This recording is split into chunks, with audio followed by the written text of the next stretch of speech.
Saya Sering Gustapiani. Kami dari kelompok 7 dengan mata kuliah psikologistik. Di sini kami akan menampilkan video pembelajaran mengenai materi aspek neurologi bahasa. Selanjutnya jangan lupa di like, subscribe, comment, and share. Selanjutnya mari kita tampilkan video pembelajaran kita. Pertama, struktur, fungsi, dan pertumbuhan otak. Otak atau cerebrum dan cerebellum adalah salah satu komponen sistem susunan saraf manusia. Otak terdiri dari dua hemisfer atau belahan, yaitu hemisfer kiri dan hemisfer kanan, yang dihubungkan oleh corpus callosum. Mekanisme dan susunan otak memiliki fungsi kortikal. Ini merupakan kerja otak sebagai satu kesatuan. Maksudnya, setiap fungsi kortikal mempunyai lokalisasi kortikal yang utama, tetapi hasil kerjanya merupakan suatu sistem fungsional dengan bagian-bagian lain dari otak.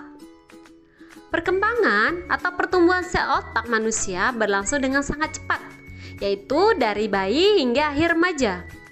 Perkembangan atau pertumbuhan otak manusia menurut Volpe 1987 terdiri dari 6 tahap, yaitu yang pertama, pembentukan tabung neural.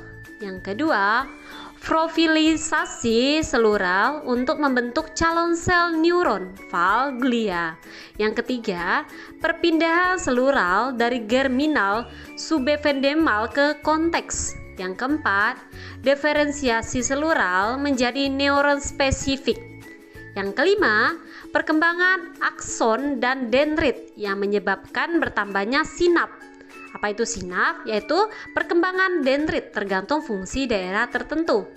Yang terakhir atau yang keenam, eliminasi selektif neuron, sinap dan sebagainya untuk spesifikasi.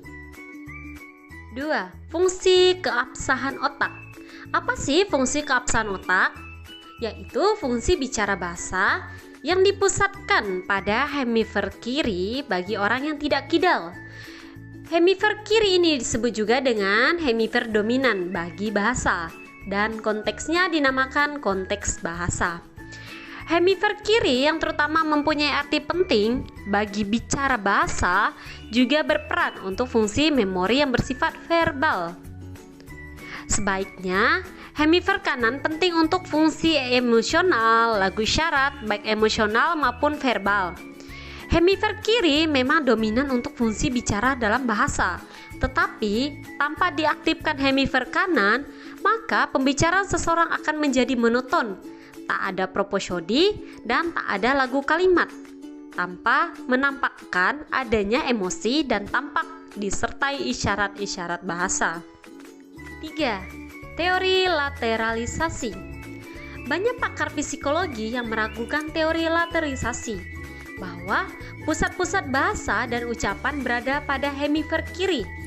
Mereka berpendapat bahwa seluruh otak bertanggung jawab dan terlibat dalam proses pemahaman dan produksi suatu bahasa. Yang keempat, A. Tes menyimak rangkap.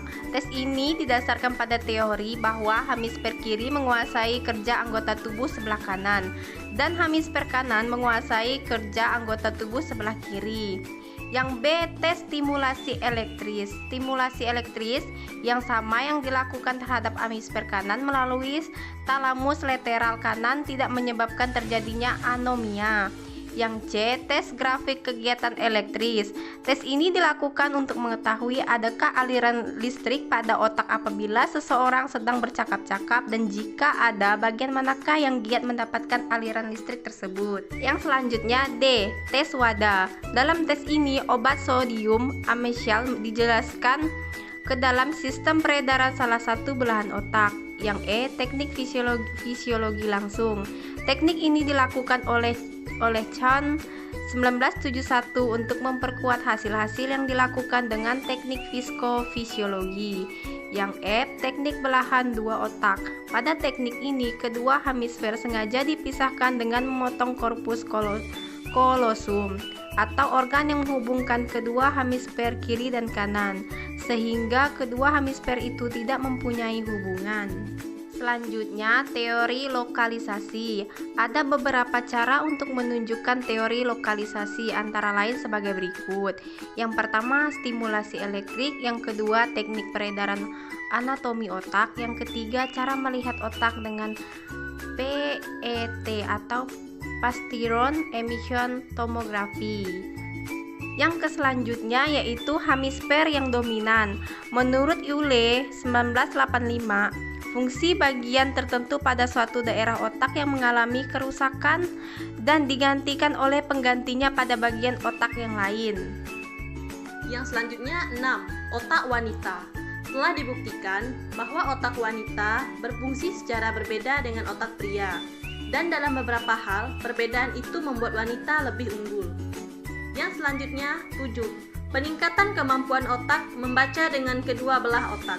Menurut Dian Alexander, lambatnya kecepatan membaca dan minimnya daya ingat seseorang terhadap yang dibacanya adalah karena tidak terfokuskan mata pada apa yang dibacanya. Yang ke-8, pemerbahasan hewan. Dalam kehidupan sehari-hari, kita bisa melihat banyak hewan seperti kuda, anjing, gajah, dan sebagainya yang bisa melakukan perintah-perintah dari pawang atau pemiliknya yang diberikan dalam bentuk ujaran. Meskipun demikian, banyak pakar yang telah mencoba mengajarkan bahasa manusia pada hewan primata atau hewan yang secara organis dekat dengan manusia, yakni simpanse. Di antara pakar itu adalah sebagai berikut. Yang pertama, K.J. Hayes dan Catherine Hayes. Yang kedua, R. Allen Garner dan Beatrice de Garner. Yang terakhir, yang ketiga, David Premack dan Anne Premack. Baik, sekian video pembelajaran pada hari ini dan sampai jumpa di video pembelajaran selanjutnya. Bye!